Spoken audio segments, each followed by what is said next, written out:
Some clients don't hire you for your skills. They hire you subconsciously for control. And we're going to break this down like a game of chess. In this episode, we're going to break down the psychology of manipulative clients like a game of chess. Because that's exactly what it is. It's a calculated match between your integrity and their insecurities. We're talking about real manipulative clients here. I'm talking like people who you can't even imagine how low-key sick in the head these people are, but no one would ever know because of how successful they are, quote unquote. So look, these people study your moves, your tone, your hunger. They learn what makes you tick so they can honestly make you move how they want. But in this episode, we're going to flip the board. I'm going to show you how to go from being their pawn to being the top player. By the end of this video, you'll know how to checkmate the manipulators and still walk away with your peace and your paycheck. Now look, before I get into the first move, which is the pawn move, I got to say this. If you've ever dealt with a manipulative client, you already know the kind of exhaustion that doesn't just hit your body, it hits your soul. They come off like dream clients at first. You know, they'll flatter you.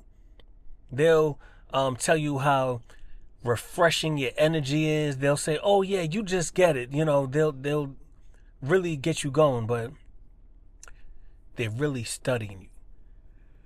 Like they learn what kind of language motivates you. They'll give you praises, promises, all that stuff just to use it against you like bait. One of their favorite moves is dangling the carrot. Oh, we got a big project coming next month. You're going to want to be a part of this. You know, they love saying that because it keeps you on a leash. They'll use guilt like a currency. Oh, come on, I really need this. And, you know, you're the only one for the job. We really counted on you. But they'll eventually disappoint you. Sorry to say, but you can't fall for the bait. And when they disappoint you, they'll act disappointed in you. Not because you fail, but because they low-key want you to work. They want you to work harder and prove your worth. Manipulative clients don't really manage projects.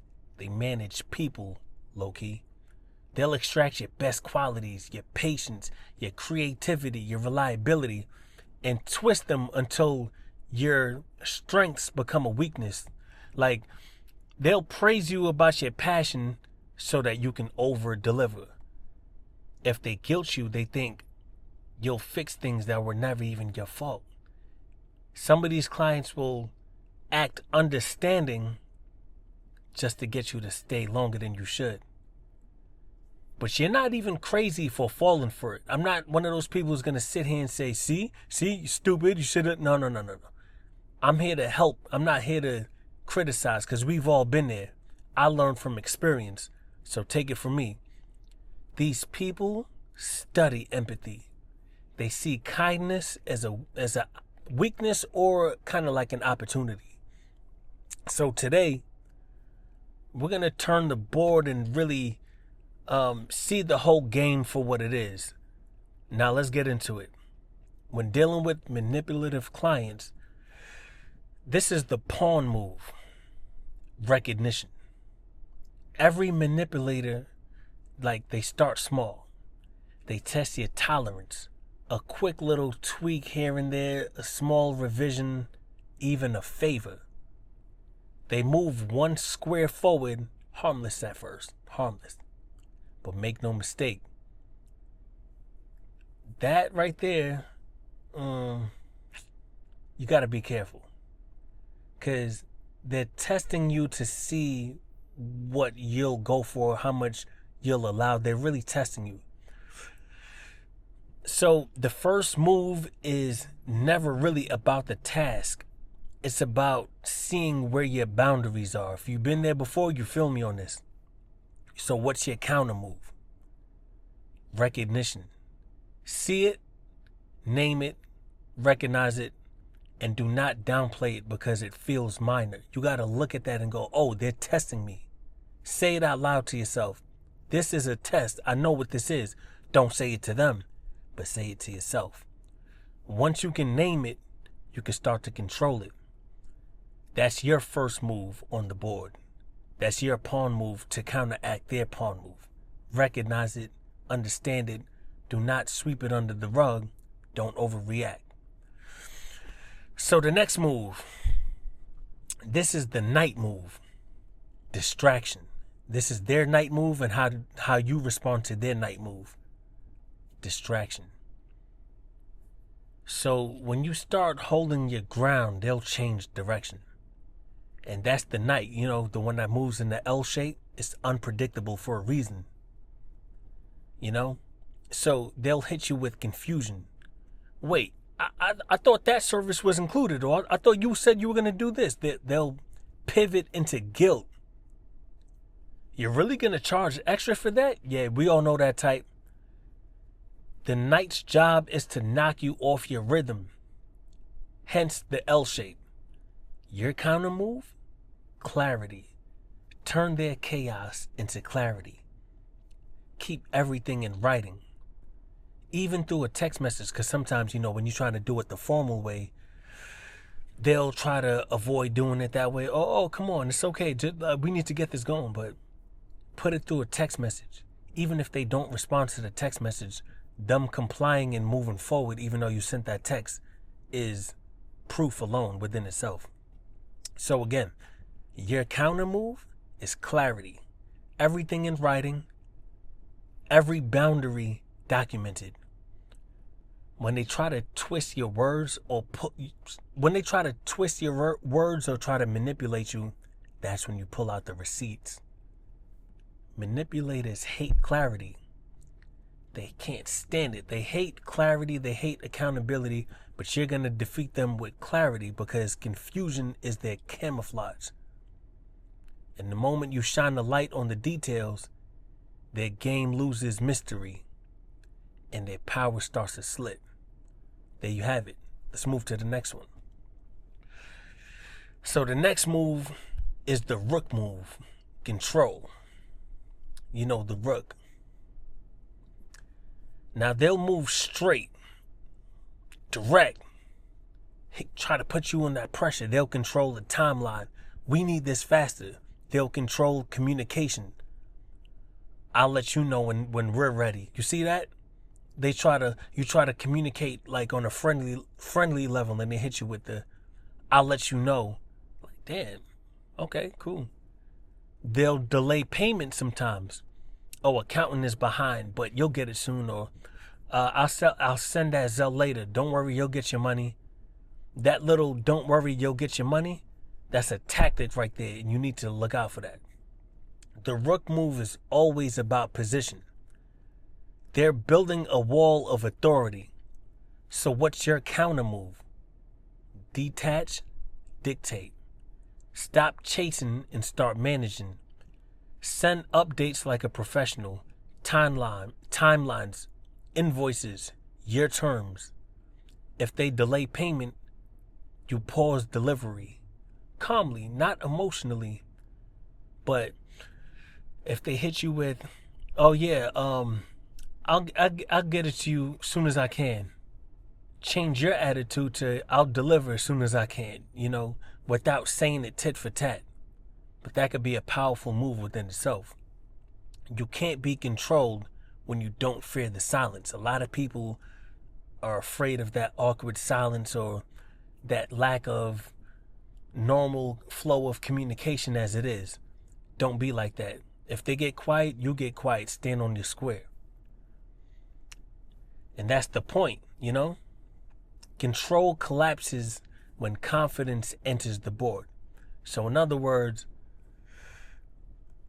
when you show signs of being weak or signs of like, I really need this, that's when they have the most control. So don't do it. Even if you are desperate, even if you do need it, don't show it. Next, let's move up to the queen move. Manipulation. Now, this is when they bring the big guns, to be honest. Like, this is when they start doing that emotional manipulation. If you've been there before, you feel me on this. They'll mix compliments with chaos. You're amazing, but I'm kind of disappointed in this draft, or I'm kind of disappointed in what you did with this.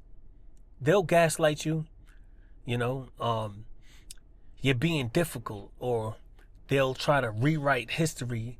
Like, we agreed on this, remember? Like, no, the hell we didn't. Now, the queen can move in any direction.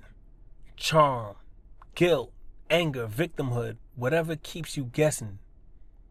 So what's your counter move to that? I'll tell you what it is right now. You got to match their tone, not their emotion. So look, how to counteract their queen moves is you be calm, you be factual, and stay firm. They want your reaction. Don't give it to them. When you stay grounded, they start losing their control, honestly. Manipulation only works when it finds an emotional handle. Remove that handle, and I promise they'll be swinging in the dark. Because every quote-unquote queen in this game hates one thing more than being ignored, and that's being irrelevant. Facts. When you stop engaging, that's when they lose their relevance. That's when they start to slip on that power, like I said earlier. That's when they start realizing their little spell no longer works. Now let's get to the king move. Sorry, pardon the microphone. Let's get to the king move. That's control of the game. This is the winning move right here.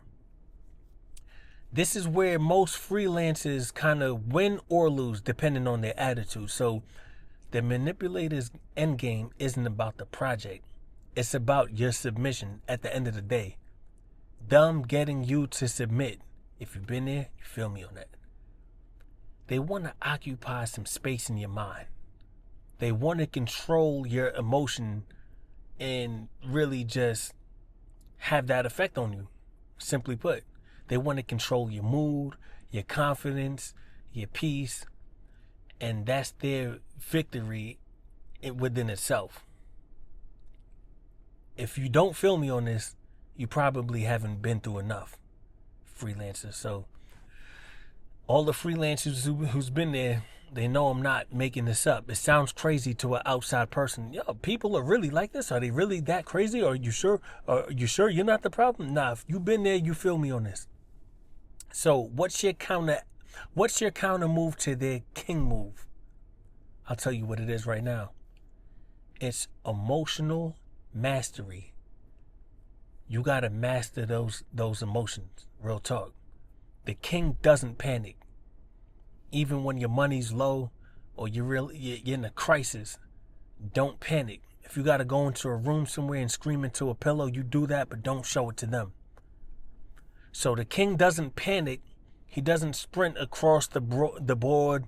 He's not like running around, looking around. No, he moves slowly, one square at a time, deliberate, controlled, and that's exactly how you're gonna do. You decide what energy enters your business. You decide what access people get of your time, your focus, and your peace. Once you stop reacting, you win, because manipulators can't win with somebody who doesn't play back. Their power dies in silence, and that's exactly how you're going to leave it. Now check this out. What do I mean by that? If they start trying to one-up you or trying to remind you how lucky you are to work with them, or they gave you this opportunity, so you should be doing this, you state your claim calmly. Like, for example, no, I'm grateful for the opportunity, but at the same time, I have to keep my business afloat just like you. Or, no, I'm grateful for the opportunity, but I do need to collect payment as I turned in the work, and at the same time, I have to do such X, Y, and Z. Or if they tell you, if they're trying to get you to do more than what they originally agreed to, tell them how much work you're already putting in and why doing even more work would be counterproductive to your company or whatever your situation is. but don't do it emotionally. A lot of people are tested that way. Master your emotion like the king. So look, I'm going to say this. In freelancing, the goal isn't just to be paid. It's to stay free. The minute you lose your freedom, you start treading towards the territory of 9-to-5 worker. You know, the stuff that you originally started this whole business to get away from. I know it's easier said than done, but just try it. I promise, even if you lose an opportunity, you'll be proud of yourself, and that's worth more than gold. It is what it is. So, at the end of the day, I just want you guys to really keep this in mind. You know, a lot of business is psychology, and that's the point of this page. I want people to know that they're not alone with dealing with manipulative clients or dealing with a lot of other struggles that come with being a freelancer. But I'm going to always remind you of this. With all this being said, you're damn right it's worth it. It's worth it to be a freelancer in 2025 and beyond. So for all of the naysayers or all of the haters, don't try to flip this as a reason for, see, that's why I'm glad I got my little thing of it. You could do it. I'm not knocking anyone who wants to do the W-2 traditional job route. Matter of fact, I salute you, because anybody who's working hard to make a living, you get my respect. But what I'm saying is, freelancers, you take this advice and use it to become even more free or better at your craft, or, you know, a better at mastering your emotions, so you can reach your goals without settling for less. And that's the point of this page, man. So thank you for tuning into this episode. I will see you on the next one very shortly. Matter of fact, tomorrow.